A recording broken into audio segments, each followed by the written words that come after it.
Аңлаватқаныңла Ақ көңіл Кенжетай хақыда hikoya. Bir bovayning 3 o'g'li bo'lib, ko'pchilikning hammasi uning cho'ng va o'ttiranchi o'g'lini aqlliq, kichik o'g'lini do't deb qaraydi ekan. Kenji o'g'li amaliyotda do't emas ekan. Faqat uning ikki akasi doim uni masxara qilib, uni tuvan ko'ganligi uchun shundoq bilinadi ekan.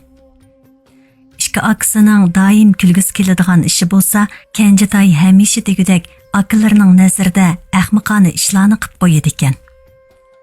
Bir qitim bir yo'lovchi hamyonini yutirib qo'yganda, Kenjitay uni tepib elib, hamyonni egasiga qaytarib berish uchun etiga minib, toki kun patqichi qo'g'lab, hamyonni egasiga topshirib bergan ekan.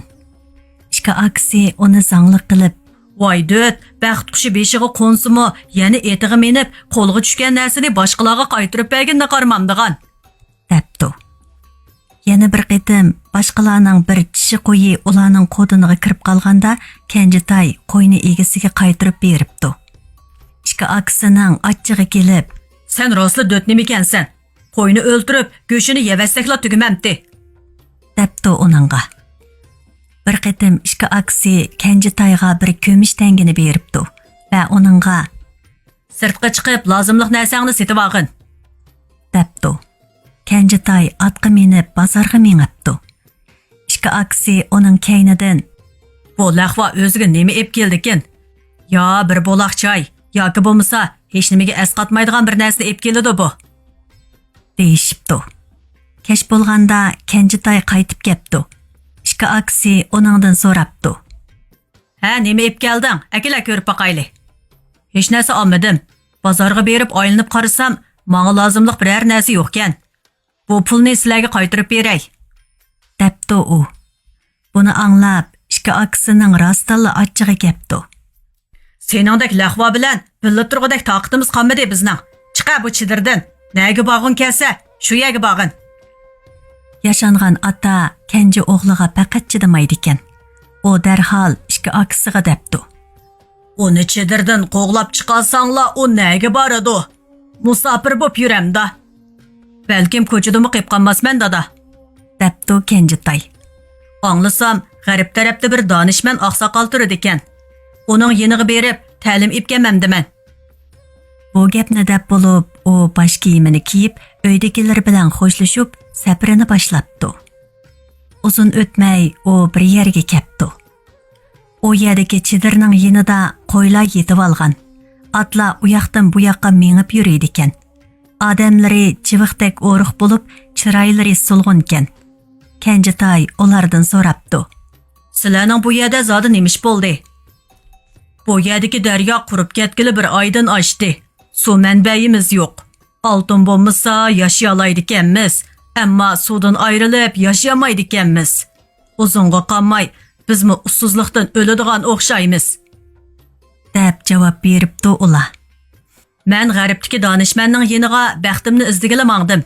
Men u yerga borganda sizlar uchun nimishqa daryoning qurib ketganligini so'rab boqay" debdi Kenjitay va so'zini tugatib davomliq mengibdi. Kun o'ltiray deganda kichik bir tog'ning ustida bir chidirni ko'ribdi. Chidirning ichidan nihoyatda go'zal bir qiz bilan bir ayol chiqibdi. Kenjitay ularga egilib hurmat bildiribdi. Lekin qiz uningga qarabmi qo'ymabdi. Bu chaqda ayol "Qizimdan ranjimang bolam. Uning ko'zi ko'maydi. U bu dunyoga kelib hech narsani ko'rib boqqani yo'q" debdi. Ayol gapini tugatibla yig'lashga boshlabdi. "Bo'ldi, yig'lamang" debdi Kenjitay. "Men donishman oqsoqolning yeniga baxtimni izlab ketayotgandim. U kishidan qizingizga davo so'rab kelay." U yana davomliq g'arb tarafga qarab mengibdi. Bir kun mengibdi, 2 kun mengibdi, 3 kun mengibdi. 7-chi kuniga kelganda u tog' cho'qqisida bir o'nkirni ko'ribdi. Donishman oqsoqol ana shu yerda turadi ekan. Oqsoqol Kenjitayni ko'rib uningdan so'rabdi. "Nima talofat sababidan meni izlab kelding o'g'lim?" Kenjitay mundaq javob beribdi. "Bir yerda daryo qurib ketib, u yerdagi uloqlar halokatga yuzlanib, odamlar g'am bilan o'tib etibdi. Yana bir yerda ko'zi ko'r qiz bilan onasi birga turadi ekan. U 16 yoshga kirgan bo'lsa-mu, biroq yo'riqlikni ko'rib boqmabdi. Nimaning xo'shallik ishkanligini bilmaydi ekan. Ular zodi qandoq qilsa bo'la? Danishmand javoban: "O yerdagi aholilar daryoning beshig'i bosun. Shu yerda ular o'zini qandoq qutqizishni bilib oladi. Ko'zi ko'r qizga kelsak, uning peshonasiga putilgan ashu bo'lg'usi yo'ldishi uning so'l qo'lini tutqandila, ondan uning ko'zi ochiladi. Sen bu xabarni ati quyosh ko'tarilishdan burun yetkazib bo'la olsang, ondan ularni qutqiza olaysan," debdi. Kenjitoy oqsoqolga rahmatini aytgandan keyin darhol orqasiga yenibdi. "Hey!" deb to'labdi oqsoqol uni. "Sapiring uzun. Bu sening eting bo'lsin." Kenjitoy kayniga o'rilib qaragan ekan, samonrang tulpor kaynida turg'idek. U otga sakrab chiqibla qamchi selib mengibdi. Tulpor ushqandek yuguribdi. Ayol o'tmayla Kenjitoy o'zi haqida so'rashni unutib qolganligini tuyuqsiz esiga oldi. U kayniga qayrilib, qaytishni o'ylabdi-yu, ketsa oqsoqolning gapini atsi atigangicha hojatmand kishilarga yetkazib bo'lolmaydi ekan. U chaqda qizchaq ko'rpiti qoladi ekan. Nurg'un kishilar usuzlikdan o'lib ketadi ekan. "Bo'ptila," debdi Kenjitoy o'ziga. "Keyingi qitim so'rayamamdim." U etini to'xtamay chaptirib, heliqi ayolning chidirining yeniga kepdi. Ayol chidirdan chiqib, uni qarshi oldi. Ko'r qiz uning kaynidan chiqibdi. "Sizga oqsoqolning so'zini ep keldim," debdi Kenjitoy yuqori ovozda.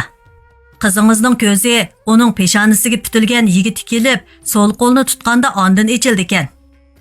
"Rahmat sana balam," debdi u ayol. "Biroq men qizimning qaysi qo'lining so'l qo'l, qaysi qo'lining o'ng qo'l ekanligini bilmayman." "Mana bu so'l qo'li," debdi Kenjitoy u qizning so'l qo'lini tutib. Tuyuqsiz qiz xushalliqdan sakrab ketibdi. "Ko'raladim, men ko'raladim. Quyoshni ko'rdim, yayloqni, osmonni, hammani ko'rdim. Men nimandaq baxtlik." U ayol bu chaqda Kenjitoyga esilib turib, hayajonda mundaq debdi. "Demak sen qizimning peshonasiga putilgan odam ekansan. Bu yerda qolgin. Bizning chidirimiz bor, sut kollarimiz bor, qo'ylarimiz bor." "Bo'lmaydi. Hozir bu yerda qolib qolsam bo'lmaydi.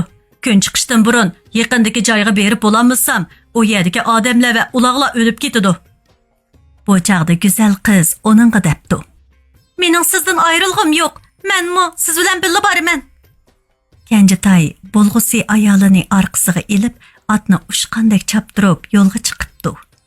Ular qurib ketgan daryoning yeniga kelganda, u yerdagi kishilarning mang'udek holi qolmay, chidirlarda yetib, o'limni kutib turishgan ekan. Kenjitoy ularni chaqiribdi.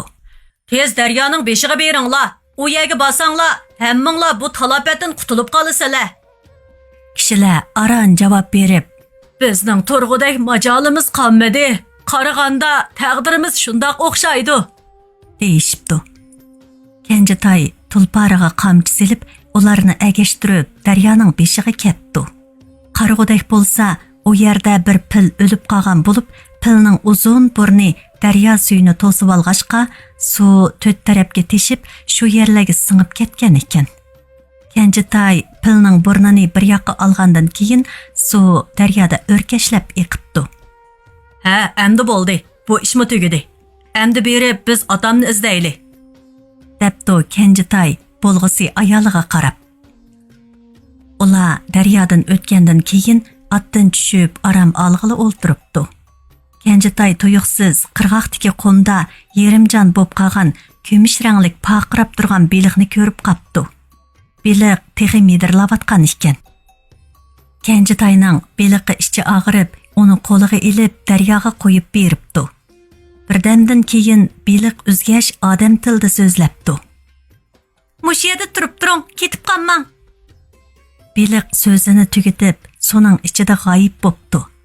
Birdamdan keyin daryodan kulrang olichpor ot mingan bir chavandoz chiqib, Kenjitoyning oldiga kelib, unlik ovozda: Suv qog'onimiz sizni chaqirtdi. Bir berib keling, debdi. Sen kim o? So'rabdi Kenjitay. Nemishqa sen bilan bog'dakman. Qarag'anda bir to'g'ri yurak nimamiz sen? Suv qog'onimizdan qo'rqyapsan? Kenjitay bo'lg'usi ayoliga etini berib, atning uni atisining yeniga boshlab boradiganligini, shu yerda o'zini saqlab turishini aytib, chavandoz bilan suvga sho'ng'ibdi. Kenjitay atrofni kuzatib bo'g'icha, chipar at suv qog'oni ordisining oldida to'xtabdi. Kenjitay ordaning eshigidan kirganda suv qog'oni uni qarshi olg'ili chiqibdi. Uning qo'lida kumush ranglik parqirab turgan bir beliq bor ekan. Do'stim, yaxshimisan? Debdi qog'on. Sen amroq qizimni xatardan qutuldiryapsan.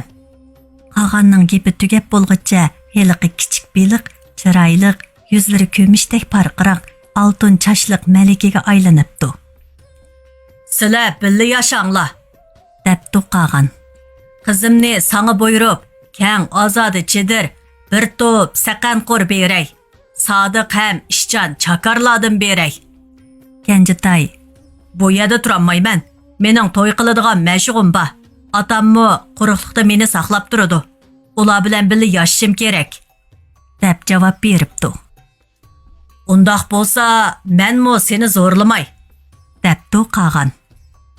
Sana javob qaytirish yuzasidan 3 dona sovg'at beraman. Birinchisi bosh kiyimi. Uni kiyib olsang, hech kim seni ko'rolmaydi. Ikkinchisi oltin bolqa. Uni yerga 7 qitim ursanglar, bir oltin chidir paydo bo'ladi. Uchinchisi qo'y terisidan tikilgan ton. Uni kiyib 3 qitim silkinsanglar, oda 3 soat yomg'ir yog'adi. Qog'on so'zini tugatib, Kenjitayni qirg'oqqa chiqarib qo'yishga buyruq qildi. Kenjitay chipar atga minib, birdamdala qirg'oqqa chiqibdi. At suvga sho'ng'ib yo'qab ketib, suv yuzi xuddi hech ish bo'lmagandek aslidagi holatiga kelib qoldi. Kenjitay ustiga to'nini kiyib, qo'liga bosh kiyimini ilib, oltin bolqini qo'yniga tiqib, uyi tarafga qarab yo'l oldi. Kun patqan vaqtda Kenjitay o'z uyini ko'ribdi. U bosh kiyimini kiyibdikan, shu hamon boshqalar ko'rolmaydigan bo'pti. U chidirning yeniga berib, ko'ni chidirning yeniga bir yangi chidirning silinganligini ko'ribdi. Yangi chidirga kirganda aksining so'zlarini anglab qapti. Bundaq yayloqda yashaversak bo'lmaydi. Bu kun taptida o't cho'plarni qurib ketyapti. Uloqlar o'lyapti. To'gilar jinida o'lib tugishyapti. Faqat mushu seriq ranglik otliq qoldi. Uni Lahvo inimiz ayolini mendirib avatgan ekan. Eng yaxshisi bu yerdan biz ittigarak ayrilaylik. Yana bir aksi mundaq debdi. Undaqda chidirdagi narsalar bilan otimizni ashu bir otning ustiga ortimizmi? Yana texi avu Lahvo inimizning bo'lg'usi ayolimi bor tursa.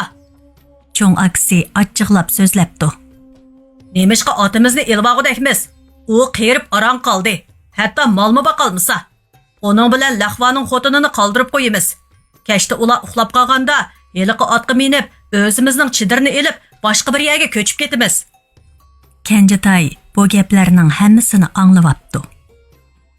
Shunda qilib ishga aksi yerim kechida otni o'g'irlab ketibdi. Kenjitay tevish chiqarmay otisining chidiriga kirib, to'niga o'rinib, bir kechini o'tkazibdi.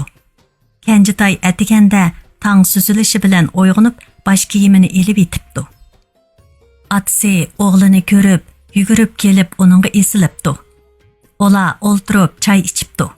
Atisi uningga: "Qaytib kelganing obdan bo'ldi, balam. Bu yerda ofat bo'lyapti. Yomg'ir yog'mag'ili 2 oy bo'ldi. Hamma narsalar qurib ketyapti. Baldiroq bu yerdan ayrilsaq bo'ladi. Hozir berib, men 2 akangga dey. Ular tayyorlik qilsin," debdi. Kenjitay atisiga: "Bo'ldi, u yerga chiqmang ota. Ular yerim kechida etimni menib qochdi. Ishkinglarni bu yerda o'limni kutib o'ltirg'izmoqchikan ular," debdi. Atisi chiqib ahvolni ko'rgandan keyin ko'ngli yerim bo'lib, ishga noinsof bolasini tillashga boshlabdi. Chidirning ustiga qo'ygan bir tal kigiz pochasini ep qechishni unutmabdi ular. Bo'ldi, ochiqlamang dada. Men ko'pchilikka yordam qila olayman. Debdi Kenjitay. O chedirdan chiqib 7 qadam mang'andan keyin oltin bolqisini ilib yerga 7 qitim uribdi. Birdamdila yerdan bir chedir unib chiqibdi. O oltin rang nur chaqnatib odamning ko'zini qamashtirdi ekan. Dastlabda otasi buningdan nihoyat xushal bo'pti. Biroq keynidilla navoda qo'shnilarimiz chedirlarni yig'ishtirib ketgan bo'lsa, biz bu yerga chedir tikib nima qilamiz balam? Qarab baqa, o't cho'plar qurib, uloqni beqishmo tas bo'lyotdi. Kenjitay hech narsa demay, to'nini kiyib ushni silkingan ekan, shu an yomg'ir yig'ibdi. Yomg'ir to'xtaganda hamma yer yashirib, qo'y kalalarga jon kiribdi. Hey Izzat, mana bu hayvonlarga jon kirdi, debdi otasi. Lekin sizlarning yaxshi etinglarni akanglar ip ketdi-da. Otasining gapi tugamay turib, otning to'yig'ining ovozi anglanibdi. Aslida uning eti qaytib kelgan ekan. Kenjitay qarasa, eti kishniginicha oltin chedirning yenida to'xtabdi. Ikkinchi kuni ikki akasimi yerimjon holda qaytib keldi. Ularning aytishicha, Kenjitayning eti ularni yayloqqa tashlab qo'yib qechib ketgan ekan. Ular otning ustidagi narsalarni yayloqqa tashlab qo'yib, o'zlari piyoda aron tasda bu yerga kelyapti. Kenjitay ularni ko'rib debdi.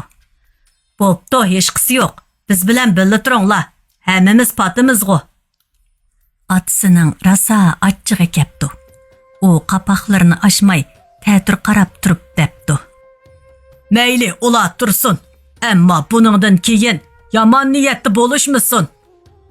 Buvay gapni deb bo'lib, insofsiz ikki o'g'lini qattiq savabdi. Bir tarafdan ularni urg'ash, yana bir tarafdan mundaq debdi. Odam degan o'zi uchun yashamaydi. Boshqalarga yordam berish uchun yashaydi. Bir odam har yerda boshqalarni o'ylasa, ondan odamga o'xshaydi.